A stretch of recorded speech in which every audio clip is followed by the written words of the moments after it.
Alarms tear through my sleep before my eyes even open. Red light floods the cabin. My hands find the edge of the bunk and grip it hard, because the whole ship is shaking like something enormous just grabbed it. I am Captain Alice Dunmore, and for the first time in 11 years, I do not know what is happening to my own ship. I run for the bridge barefoot, my uniform half-fastened, my heart slamming against my ribs.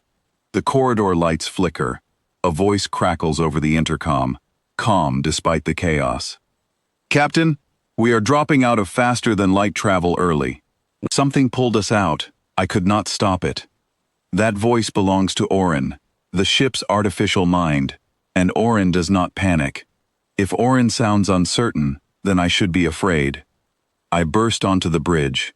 The main screen shows stars snapping into focus, sharp and still, and beyond them, a shape so large it blocks out half the starfield. My breath catches. It is not a weapon. It is not a threat. It is a space station, but unlike anything I built, unlike anything I ever fought beside or against. Orin, identify that structure. I cannot, Orin says. It matches no design in our records. But Captain, look at the markings. The screen zooms closer, and my chest tightens. Painted along the station's hull, glowing faintly gold, is a symbol I know better than my own name. The old Earth defense crest, the one we carried into battle 11 years ago, when humanity stood alone against an alliance of species that called us primitive, disposable, and small. We left Earth as the final warship of a dying fleet. Every other vessel we launched with was destroyed. I do not know if anyone back home even remembers we existed. Orin, get me a channel now. Static answers me first. Then a voice, young, steady, and utterly calm, comes through. Unidentified vessel, this is Deep Watch Station. Please confirm your registry. My throat feels tight. I almost cannot say it. This is Captain Alice Dunmore, commanding the Solace, out of Earth, requesting identification of your station and current date. Silence stretches so long I think the channel died. Then the voice returns, and this time it trembles. Solace. Did you say the Solace? That's my ship. Captain Dunmore, please hold your position. Do not attempt further travel. Sending escort immediately. The line cuts. I turn to Orin, unease crawling up my spine. Orin, why would a single old warship need an escort? I do not know, Captain, but scans show that station carries weapons far beyond anything we used in the war, and its power signature is unlike our old fleet reactors. Something has changed. Within minutes, 4 sleek ships appear on our screen, gliding out from the station with a grace our old fleet never had. They surround us, not with hostility, but with something closer to reverence. My pulse hammers. I grip the armrest of my chair, bracing for demands, for questions, for anything. Instead, a woman's face appears on my screen. She wears a uniform I do not recognize, dark blue with silver trim, and her eyes are wide with something between disbelief and awe. Captain Dunmore, she says, my name is Commander Grace Whitfield. I need you to confirm something for me. You left Earth in the year 2143, correct? Before the final battle at the Halvorn Line? My stomach drops. That's correct. We were presumed lost after that battle. Grace exhales shakily. Captain, it is now 2174. You have been gone 31 years. The bridge falls silent, except for the low hum of the engines. 31 years. I knew time moved strangely near the edge of enemy territory, where we were forced to hide in unstable space folds to survive, but I never imagined this. My hands tremble against the console. Commander, what happened after the Halvorn Line? Did Earth survive? Her expression shifts, and for a moment, I brace for grief. Instead, she smiles, and it is the strangest, most unexpected thing I have seen all day. Captain, Earth did not just survive, humanity won the war. I stare at the screen, waiting for her to explain, because those words do not fit the galaxy I remember, the one where every alien delegation looked at humans like insects that had wandered too far from home. After the Halvorn line, Grace continues, your ship's final transmission reached 3 Allied fleets. You did not just fight there, Captain. Your maneuver, the one Earth history now calls the Dunmore Turn, showed every species watching that humans could outthink an enemy twice our strength. It changed how the entire alliance fought. 3 years later, the war ended. Humanity did not just help win it, we led the final campaign. My mind struggles to hold the shape of this news. I remember the Halvorn line as chaos, as fire, as the worst night of my life, watching half my fleet vanish in an instant. I never imagined it became something people would name after me. Commander, I need to see Earth. Of course, Captain. Follow our escort. And Captain, one more thing. Please prepare yourself. Home looks very different now. The journey back takes only a day, but it feels far longer, filled with a strange tension that no fight ever gave me.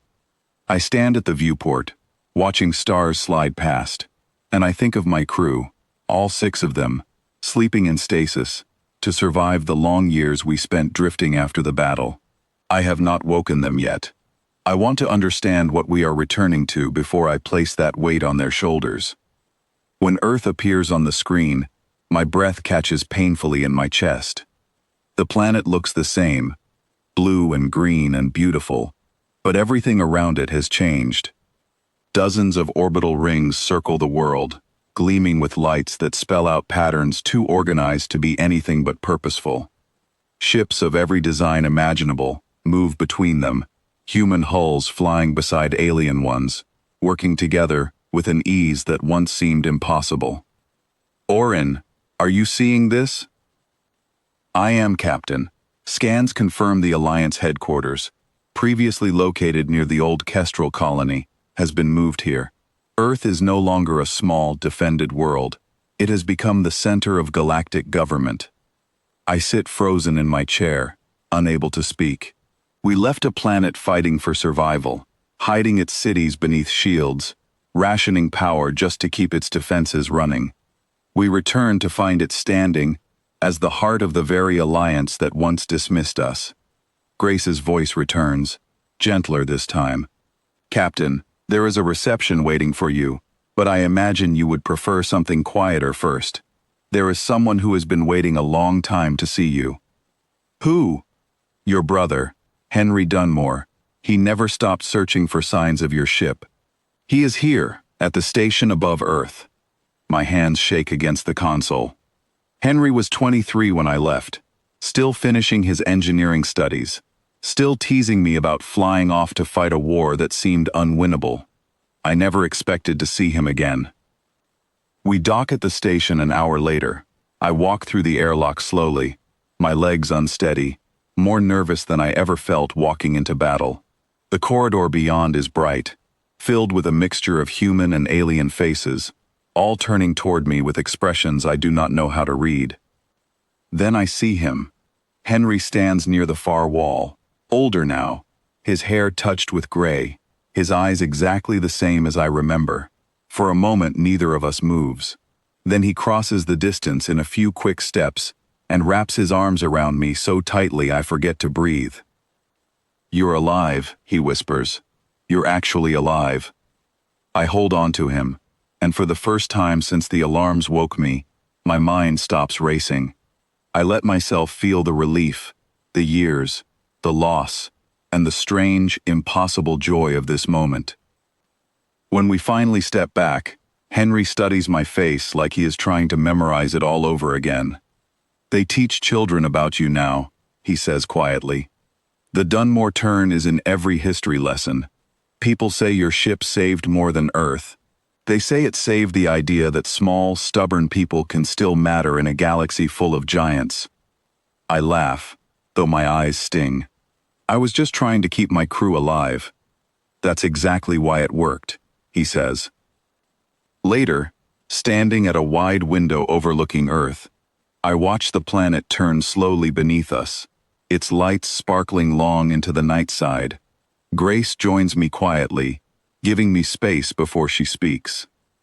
Captain, the Alliance Council would like to offer you a new command, whenever you are ready, but there is no pressure. You have given enough. I think about my sleeping crew, still unaware of the world waiting for them. I think about the war I fought, the ship that carried me home, and the galaxy that changed while I was gone. I say slowly, I would like to see what we built before I decide what comes next. Grace nods, and for a moment, we simply stand together, watching Earth turn below us, peaceful and glowing and utterly transformed. The last human warship did return home, but home was not the place I left. It was something greater, something we had built without knowing it, forged in every battle, every loss, and every small act of courage that history remembers far kinder than the moment ever felt. And as I stand there, watching the world we saved shine quietly beneath the stars, I finally understand what Grace meant. Home was never just a place. It was what we made it become.